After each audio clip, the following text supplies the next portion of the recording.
Hello. Welcome to the Malibu Music Room.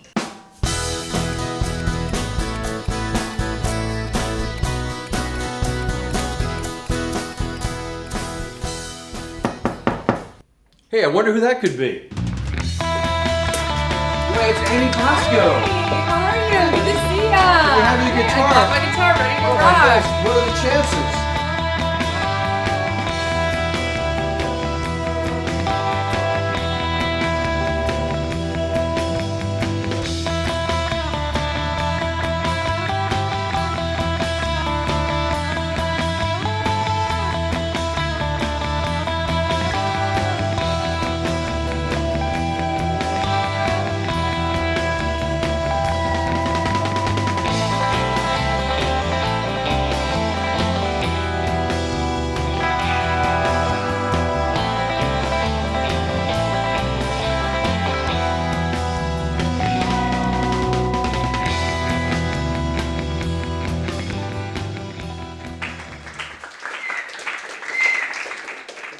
Hey there, welcome to the Malibu Music Room. Our guest today, the lovely Annie Bosko. Annie, Hello. welcome, Hi. honey. Good to see you. Mwah. So great to get you finally here at the Malibu Music Room. Thank you for having me. I'm stoked to be You here. kind of almost like grew up a little bit like next door. I did. Montana Cody. You're right. Your neighbor, yeah. So, it's interesting to me, having known you so long. Yeah. That right in the beginning, like my kids would come over and go like, Annie really can sing. I'm just wondering, when did you kind of realize that your voice was like different than everybody, that you were a singer? Right, yeah, that I wasn't tone deaf. Well, actually, funny that you mentioned that, because I remember when I was a baby, like I was so young, I don't even know if I was talking yet, but my dad would give us a bath. There was 5 kids, 5 of us, so we would take communal baths, which was always fun, because there was all kinds of stuff in the bath. Anyways, that's another story. But I remember my dad would sing as he was like washing my hair, and I remember even as a baby, I was like, oh God, like you're tone deaf. What are you doing? What are you singing? Like as a kid, I knew pitch and I already knew music. And then the first time I sang in front of people, I was probably like 5 at my great grandma's funeral, and I remember people were just like crying in the audience. So I think that was kind of like not normal for a 5-year-old. Yeah. But did you realize that you had something different than the average person at that point, or did it? Yeah, I don't know. Because there's usually some point where you realize people look at you a little different, like there's a recognition that I've got something that's these people are reacting to. I don't know if there was a particular moment in time, because it felt like it was just always so part of who I was, and people were always like, sing, oh my gosh, sing, on the school bus, sing. It was like everywhere. So I feel like I just was like the human music box since I was a kid. And I think there was a defining moment when I thought, oh my gosh, maybe I can really do this as a career. Like maybe I can actually make a living doing this, or like as a job do this. At 5? No. But when did that kind of come? Probably when I was 13, I got my first job with Disney. Yeah. And then they wanted me to be the whole Disney kid, and my parents were like, no, absolutely not, because they, So how did sex, that drugs, come? rock and How roll. did that come to be? Were you in Viewpoint then, or when were you? Yeah. I my aunt was friends with a guy that worked at Disney, and she had me sing on the spot for him, like at her house over Easter, one Easter Sunday, and they had So no accompaniment, just like and he can sing, go. Yeah, that's how it always was though. I swear, it's like I sang everywhere. Yeah. So he had an older gal do this version of Part of Your World for Little Mermaid 2, and then they needed a younger voice, so he called me in to do it. So probably that moment, and then when I was 16, I David Foster had me sing with Celine Dion, and that was like, okay, whoa, like maybe I can actually do this, because my dad was in agriculture farming, and my family was so not in the industry. Like I'm an LA, north of LA girl, but like my whole family was so not of that, that like I didn't really have any quote unquote ins to the industry really. But when let's back it up a little bit. So the Disney guy hears you sing. Yes. And you're about 13 then? Yeah. So then what happened after that? They wanted to put me through the whole Disney camp thing and have me be a Disney kid, and my parents were like, absolutely not, you're going to school. Were you okay with that, or No, bummed, I was or pissed. Right. I'm like, you're ruining my life. At 13, I'm like, this is the end of the world. Yeah, in the end, it probably saved you. But, Yeah. Right. But have Brittany having lived next door. Yeah. But, anyway, so what was the next thing to come on to Foster's radar? I was singing at an event, and the Gretzky family was having me help their daughter Paulina. Was this Viewpoint, or was this? This is actually Oaks Christian High School. Okay, at this point, yeah. And so I would kind of drive her to like her singing lessons, and she was really, really a sweet girl, super sweet. So one day we were going to David Foster's studio because she was going to go meet David. Right. So I was there, and Janet, her mom, was really sweet and was like, Annie's a singer too, and you should hear her sing. And so on the spot, he was like, well, sing for me. Just a cappella right there. He's like, oh, here's the I Will Always Love You instrumental track from Whitney Houston. Yeah, like the most difficult song in the world to sing. Yeah. And then a week later, I was like singing with Celine Dion with him. It was crazy. So at a concert or at a wow. Yeah. So that was probably the moment when I was like, okay, maybe I can really do this as a career, because my parents were so like, well, how are you going to support you? You need a job, go to school and college, or else how are you going to survive? You can't survive in music, Yeah. So yeah, but I would think that when they see you neck and neck with Celine Dion, they holding your own, they didn't. I swear to God, it was like, when are you people ever gonna get it? Yeah. Like it was like, oh my God. But I think the world that they came from was very. My dad was the first in his family to go to college and took so much pride in it, and his parents were like Croatian immigrants, and so it was more of like a. Well, it was their version of the American dream. Yes. And that all these people had gone before you. I mean, I have the same thing from the Italian side. Right. Where there's all these people went before you to put you where you are now. Exactly. And you're going to blow it because you're a guitar player. Or you're a singer, I know. And I'm like, wait a second, isn't that much cooler if I'm like a famous singer than if I go to college? Yeah, I think in their mind it was more impressive if I finished college, you know? Yeah, of course. Well, that's just the way that dream was for them. Absolutely. The trouble is, it's got to be your dream, not their dream. I mean, that's where the conflict comes. Yeah.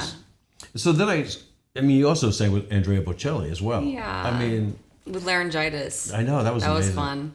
I mean, you're talking about Andrea Bocelli and Celine Dion. Yeah. It's kind of like the pinnacle of singers. I mean, in terms of, and they're very different singers as well. And it's kind of like, if you can actually stand up and sing with a straight face with those two people. Oh my gosh, I know. There's nothing you can not do.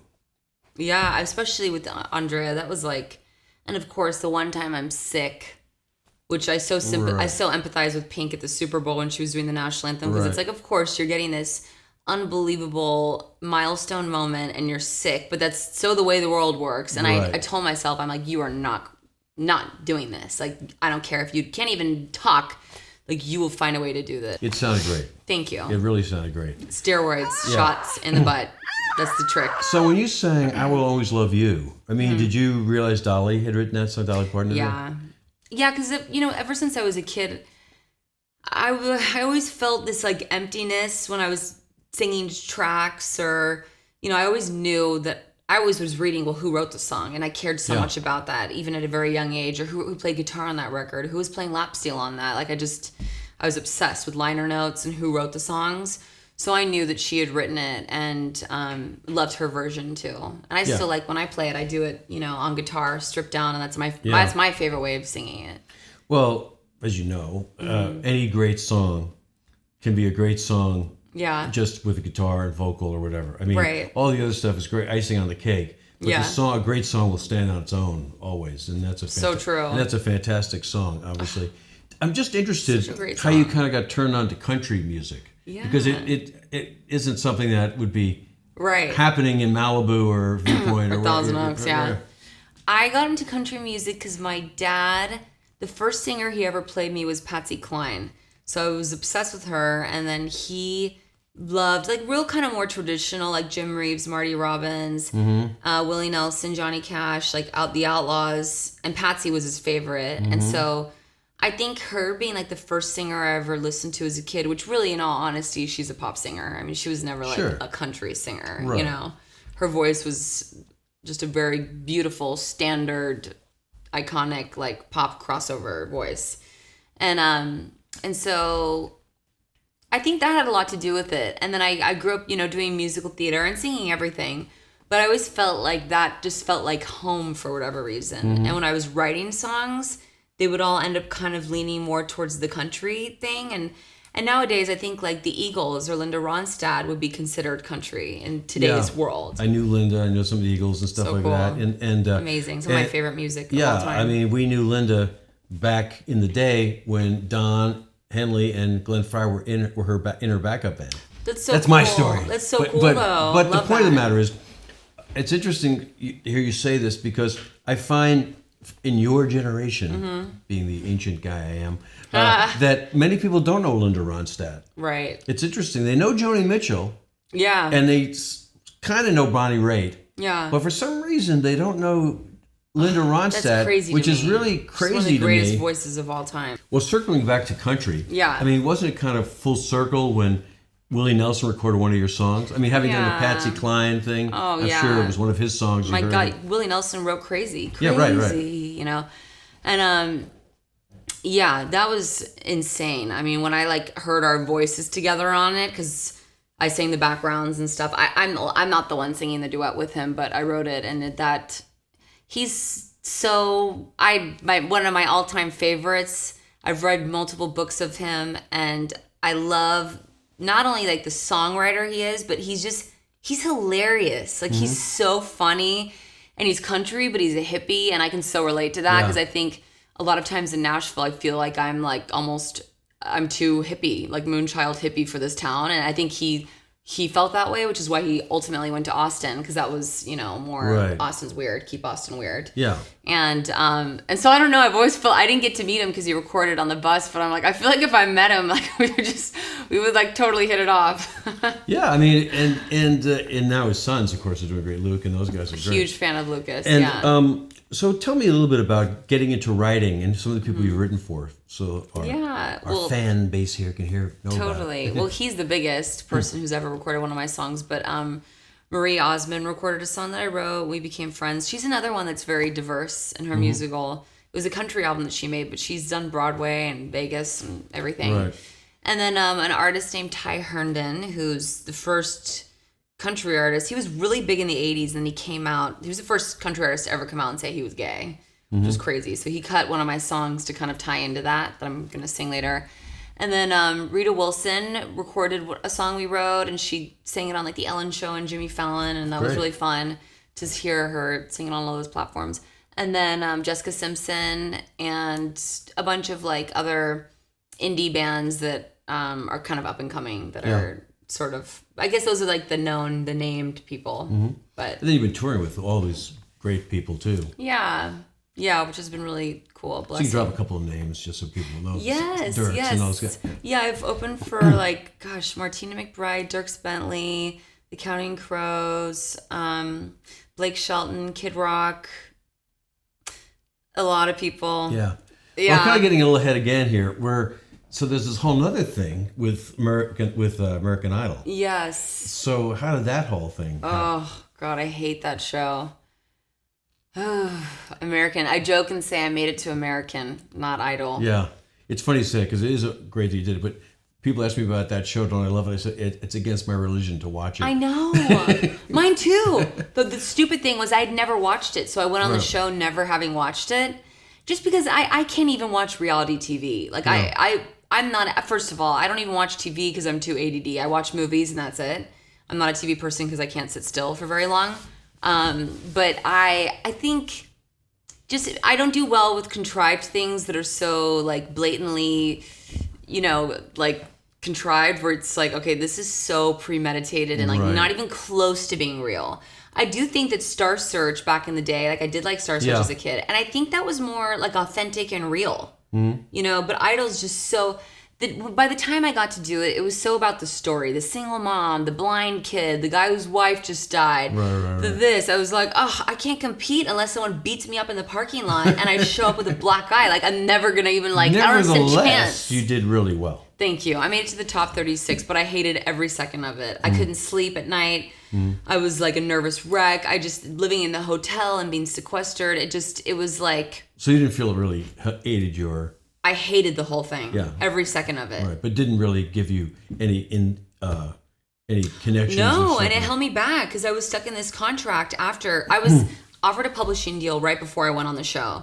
And I was like, what do I do? Sign the publishing deal or go on the show? I wish I would have signed the publishing deal. I went on the show. And then after the show, I had people that were wanting to sign me, like Richard Marx wanted to sign me to a production deal and do a record on me. And I had like 3 different offers. And because of the way that it's contractually set up, for a year, you can't sign anything. Mm-hmm. So you can't even like really take advantage of the exposure and capitalize on that. Right. So that was the sucky part of it. I'm like, why did I even do this? Like, you guys are handcuffing me. I couldn't play shows. I couldn't make money doing music. So I was like, well, what the hell do I do? I felt so defeated. So I was literally cleaning houses for like 8 months with this woman and getting paid. It was actually great. She would pay me like, $100 in cash, like for four hours. I'm like, this is great. I'm making like cash and I can walk away. I don't have to like talk to anyone. And I Had can you be gone like to hidden. Nashville at this point, or Yeah. And so, but the sucky thing is I couldn't do anything music oriented. And so Right. it killed me. So to this day, I've had every show, trust me, all of them, like every year, every 6 months, come to our show. Even like next month, they're trying to get me to do it. And I'm just like, why? Like, unless you give me some amazing opportunity to sign stuff and you're not going to bind me to your stupid contracts, like, why am I going to do this? It's just not, Right. It's so unfair to the artist. And I see how you are pushing the judges' careers in every way possible, and they're more famous than they've ever been. But what the hell are you doing for the artist? Right. And until you show me a show that's doing something for the artist, screw all of them. And that's how I feel about it. Yeah. I'm so upset with them because I've just watched them destroy so many careers. You and maybe you never know it. I've seen them make Yourself. 3: Carrie Underwood, Kelly Clarkson, and like, No, I know. Yeah, I mean, this is why I said in the beginning, it's like against my religion to watch these shows. and like Dave Grohl said, it's like, it really was the demise of the artist in a lot of ways. Yeah. Because I think before you had to go like slug it out on the road, go learn how to like play an instrument and write songs, and you know what I mean? It wasn't this overnight Right. success Yeah. that I don't think is fair, because it's like, that's not going to build a superstar for the long run. When you're talking about all this, I start thinking about your song "Fighter." Oh yeah. Did Yeah. that come as a result of this, or is it God. all Yeah. I'm Was it a actually- song written in Nashville? I don't even know when the songs were written. Yeah. They were all written in Nashville. Busted Halo and those songs. Yeah, it's Crooked Halo. Crooked Halo. But it's busted too, trust me. It's busted too. Fighter. I'm actually so excited. I'm doing a music video for Fighter in a couple weeks. We're Oh, wow. shooting it. Yeah. It's going to be I'm so excited. It's such a cool storyline that we're doing. And, It is, and it's really allegorical of your own story as well, even though Yeah. you're not kind of telling your story. Right. But you are telling your story. It's great. Yeah. And I mean, to be honest, when we were in the room that day, one of my really good friends who was a writer on the song, her dad was like on his deathbed with cancer. And she's a recovered alcoholic and drug addict. So she's clean and sober, and she mentors a lot of other people in getting clean and sober. Mm-hmm. And so really it was more about her struggle.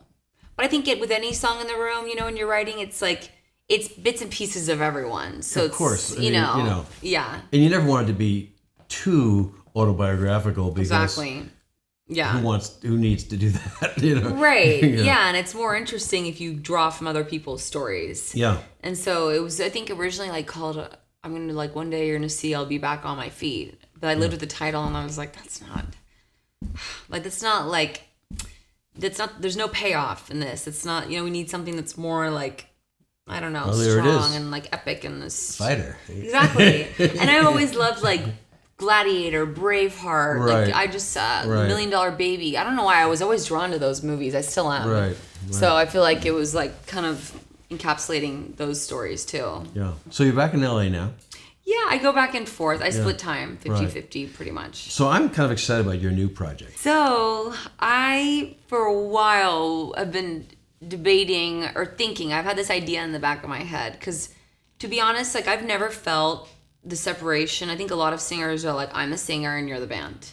Like I sleep in the same hotel rooms as my band. I am cracking jokes in the van with my band. Right. Like I've always felt like I was in the band. And I've always tried to hire other female musicians as much as possible, because I feel like either girls are threatened by another female on stage, or guys are like, well, I don't want to hire them because they're not going to go out drinking with us after the show, or you know what I mean? It's Sure. like this separation of the sexes that really shouldn't matter, but it does. Right. You know, and so I thought, God, it'd be so badass because I have so many badass female musician friends. If we teamed up and like basically put together like a super group of females and did like a female Eagles, you know, or like a female Go-Go's or like a female country band. Yeah. That was just basically all these girls who are great musicians and they just so happen to be girls, but they're amazing musicians who can hold their own, you know, like, and shred on their instruments and really sing. And they're side people to other people, but they don't really want to be side people forever. Right. And this is an opportunity for everyone to get to share the spotlight and really do something revolutionary in country music, because like the Dixie Chicks were in 1999, but they were a trio. Yeah. So they weren't a full band. And this would be like a full band of females. So do you actually have the people? I do. Oh, fantastic. Yeah. Yeah. And do you have a name yet or anything? Or I still think working so. on it? We're trying to go for the name Kitty Hawk is what we're trying to do. But there was a band in the 80s called Kitty Hawk, and like some legality issues because it's the city where in North Carolina where the Wright brothers first took flight in an airplane. And my friend thought of it, and the house that we were rehearsing at a lot in Nashville had like 20 kittens from next door. So all these kitties were always running around. And then there was a red-tailed hawk that had a stick sticking through it that was in the backyard that my bandmate rescued because she's like an animal lover. And she's funny. She's like country as cornbread and had like bird electrolytes in her car. I'm like, I don't even know, who are you? Like, she's hilarious. So anyways, we're like, well, the kitties, the hawks, and then my friend thought of it, and then, you know, the symbolism of the Wright brothers and that whole thing. Yeah. And so we're like, God, that'd be cool. And it's also kind of like the juxtaposition and dichotomy of like the sexy like kitty, but then the hawk that's like this vulture that's like gonna like claw you. And so I like that. Well, see, I also think the time is right also for like really good harmony band too. I know. You know, because you don't really hear that so much. It's all like lead singers, but not so much harmonies. And of course, you know, great songs. Yeah. And totally. You already have the great songs, so I'm sure you'll have other ones. So Thank you. What, the songs you're going to do today, what are they? Are they from this Kitty Hawk thing? Or are they from something else? Or so the 3 songs are from the new EP that I'm releasing. It's live from prison. I recorded it live for inmates.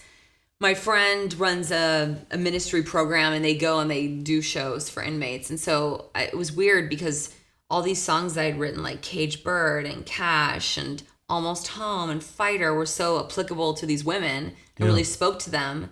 And they freak out and love it. And I'm like, well, go figure why, you know, Johnny Cash went in there and did that. And I tell anyone, I'm like, if you feel like you're calloused or you're desensitized to the music industry, just go play for those people. And like, if you want to relight the fire in you, they will freak out. Like they're just on fire when you go sing for them. So getting that live recording in there with their reaction is amazing. And I'm so excited for people to hear it because it's incredible. There's nothing like it. I tell people. Excited. Let's hear some of that now. Yeah, for sure. All right, let's do it. Let's do it. So this song is called Caged Bird. And I wrote it after I read a poem by Maya Angelou called I Know Why the Caged Bird Sings. And I was in a really awful contract. Not that that's a bad... I'm sure people have been in much worse cages, but at the time it felt like my life was over because I couldn't do music and I was in a contract. So I was pissed off, and I wrote this song not knowing that I would one day be singing it for inmates, which was a very cool full circle moment. And so anyways, it's called Caged Bird.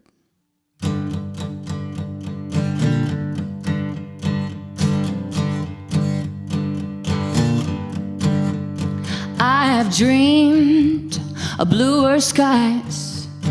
I've wished for brighter days. I have stared far too long the bars of rage. I have prayed and I've heard silence, seen dark clouds, shadows and rain, and my heart has felt the heat of 1,000 flames. I've held my breath through the smoke and ashes of your lies. But like the morning sun, I was born to rise. You can tie my feet, you can clip my wings, I'm still gonna fly, still gonna sing.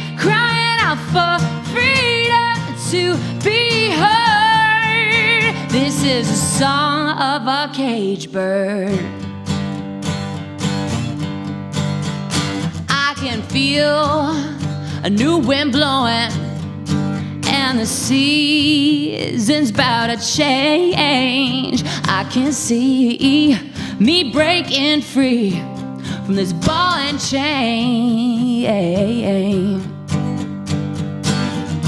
I've held my breath through the smoke and ashes of your lies, but like the morning sun, I was born to rise.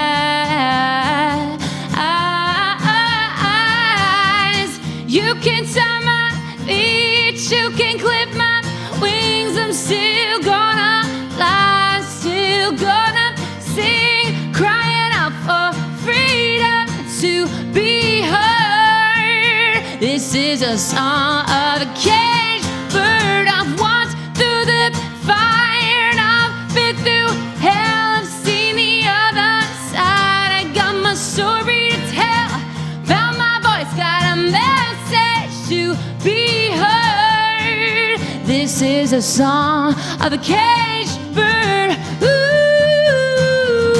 a caged bird. Ooh,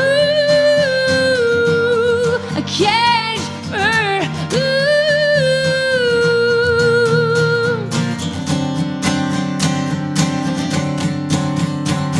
You can tie my feet, lift my wings. Little caged bird is still gonna sing. I got truth on my tongue, light in my soul, and I ain't afraid of you no more. You can watch me fly up in the clouds, or you're paralyzed on shaky ground. I'm too high for you to shoot me down. Ooh, yeah.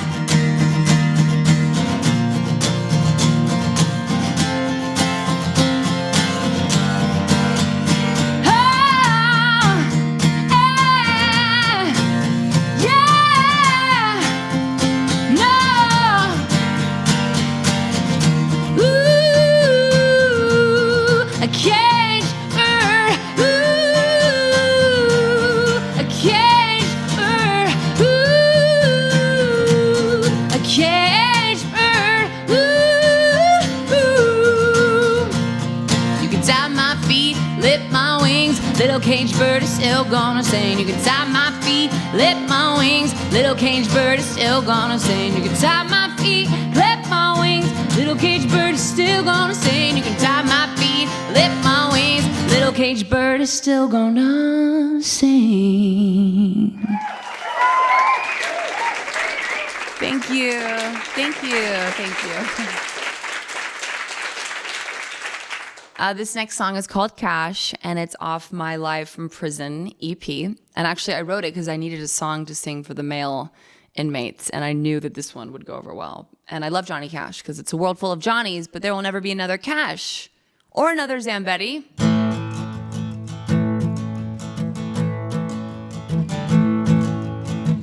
Him coming down the railroad track, the one and only man in black, singing Get a Rhythm and the Folsom Prison Blues. He's the good, the bad, the dark and light, every shade of gray between black and white, a walking contradiction, an angel in devil's shoes. He never would have been so good if he weren't so bad. It's a world full of Johnnies, but there'll never be another Cash. There'll be a million more Johnnies, but there'll never be another Cash. Drinking like a fish in the afternoon, getting high as a hot air balloon, just trying to get lost, trying to be found. A thorn bush in a whirlwind, a saint wrapped up in a cloak of sin, Saturday of a Sunday morning coming down. He never would have been so good if he weren't so bad. It's a world full of Johnnies, but there'll never be another Cash. There'll be a million more Johnnies, but there'll never be another Cash. Yeehaw! Guitar solo.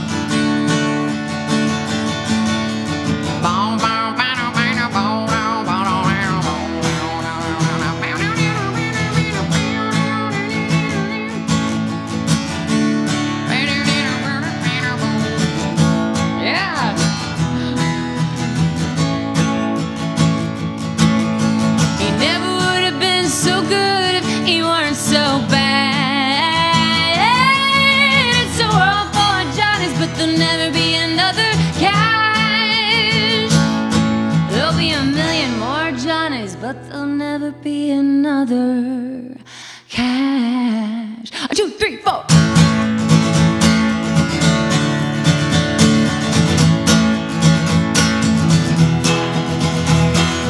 Ring of fire, boy named Sue, walking the line with the cocaine blues.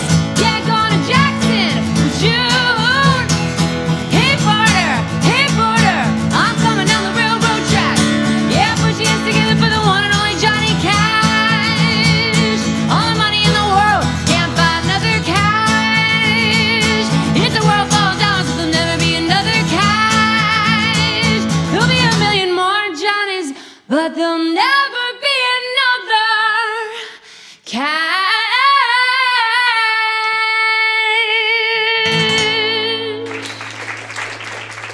Thank you. Thank you. Thank you.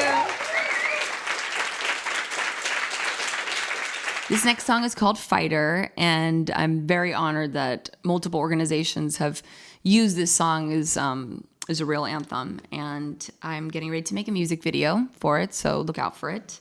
And here it is, Fighter.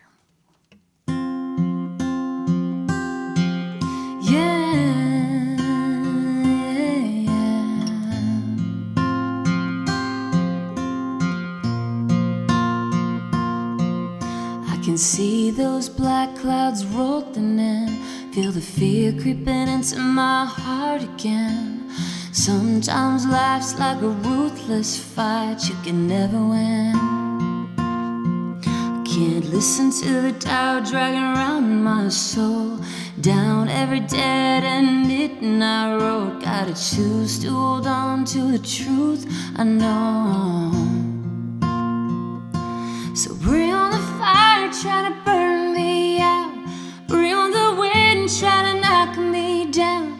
Bring on the rain and all the pain, 'cause I got a faith that'll never drown. And just when you think I can't sing no more, I come back stronger than I was before.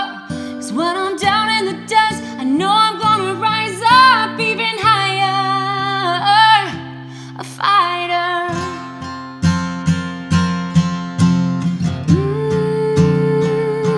A fighter.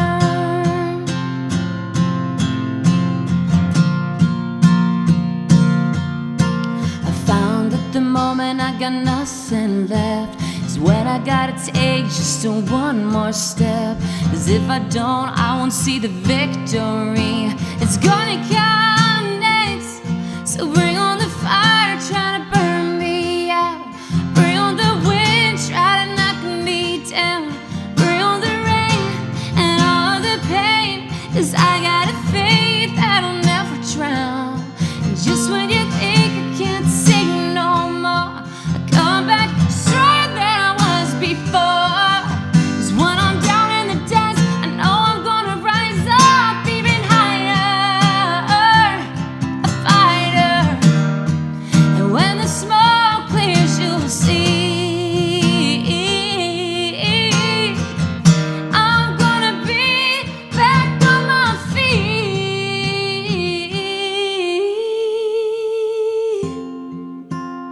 Whoa, whoa, whoa, whoa. This is where all of Malibu sings along. Whoa, whoa,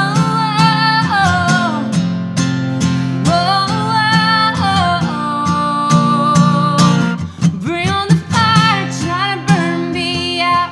Bring on the wind, try to knock me down. Bring on the rain and all the pain, 'cause I got a faith that'll never drown. And just when you think I can't sing no more, come back